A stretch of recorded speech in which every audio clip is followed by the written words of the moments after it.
Hola, soy Daniela Saraí Hernández Bernal, estudiante del doctorado en Educación de la Universidad IEXPRO.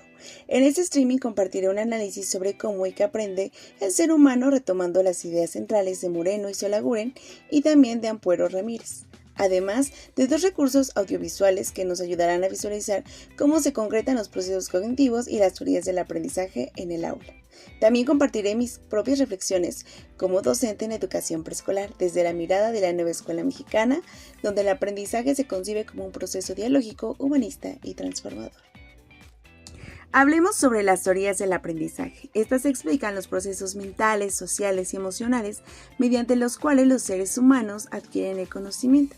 Según Moreno, existen tres enfoques fundamentales: el conductismo, que se basa en el refuerzo y la repetición; el cognitivismo, que analiza el procesamiento interno de la información; y el constructivismo, que entiende el aprendizaje como una construcción activa y significativa, basada en la experiencia de la interacción social. Ninguna teoría es absoluta.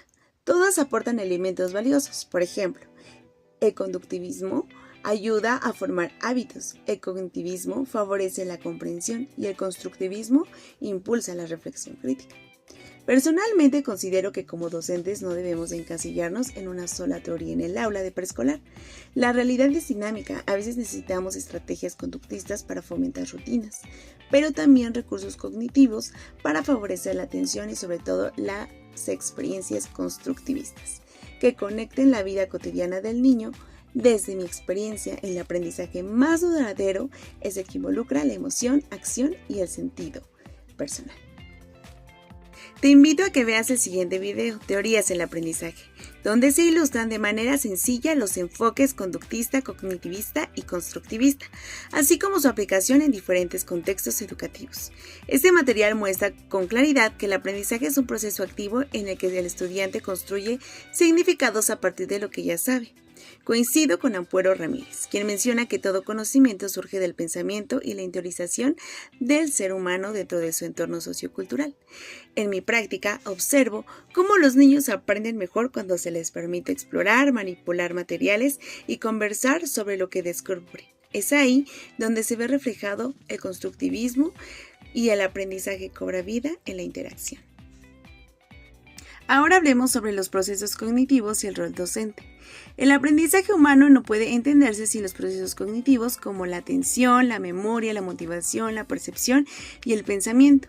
El docente tiene la tarea de diseñar experiencias que los activen de forma simultánea.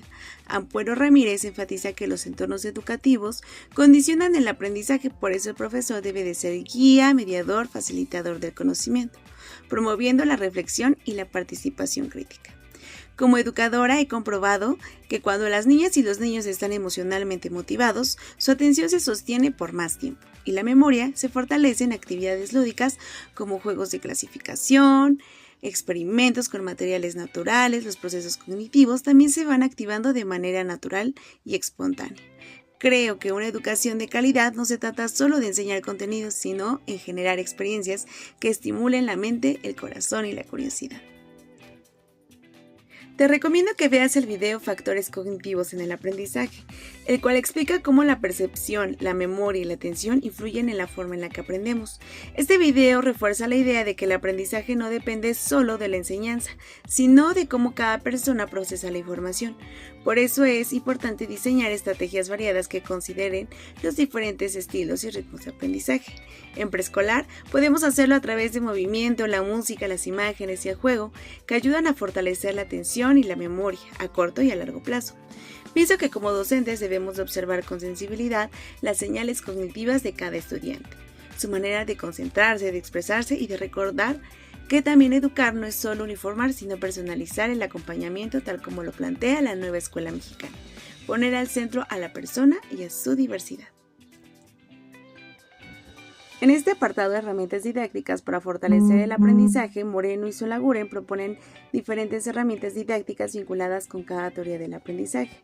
En la teoría conductista son importantes los refuerzos positivos, la repetición, ejercicios guiados.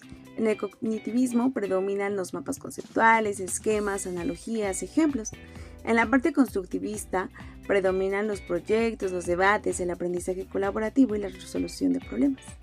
En educación preescolar estas herramientas se traducen en actividades sensoriales, juegos simbólicos y situaciones donde los niños pueden investigar, imaginar y comunicar lo que descubren. Por ejemplo, cuando realizamos el proyecto del mercado de la comunidad, los niños aprendieron a clasificar, contar, comunicar y sobre todo a reflexionar sobre su entorno.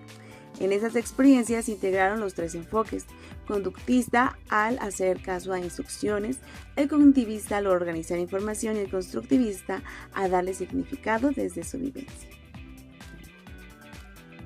En conclusión, podemos decir que el estudio de las teorías del aprendizaje nos permiten comprender que enseñar es mucho más que transmitir conocimiento. Es crear condiciones para que el estudiante piense, sienta y actúe. Desde mi perspectiva, el aprendizaje significativo ocurre cuando el docente logra conectar la teoría con la realidad del alumno. Y el reto actual de la educación es pasar del enfoque tradicional a uno más crítico, dialógico y reflexivo, donde el error no se penaliza, sino que se valora como parte del proceso. Considero que debemos impulsar una pedagogía de la conciencia, donde el aprendizaje tenga sentido humano y comunitario. Cada clase es una oportunidad para sembrar pensamiento crítico, autonomía y esperanza. Como educadora y futura doctora en educación, mi compromiso continúa formándome para acompañar los procesos de aprendizaje de mis pequeños, más sensible, científico y transformador. Muchas gracias por verme. Soy Daniela Saraí Hernández Banal, estudiante del doctorado en educación de la Universidad IEXPRO. Nos vemos en la próxima.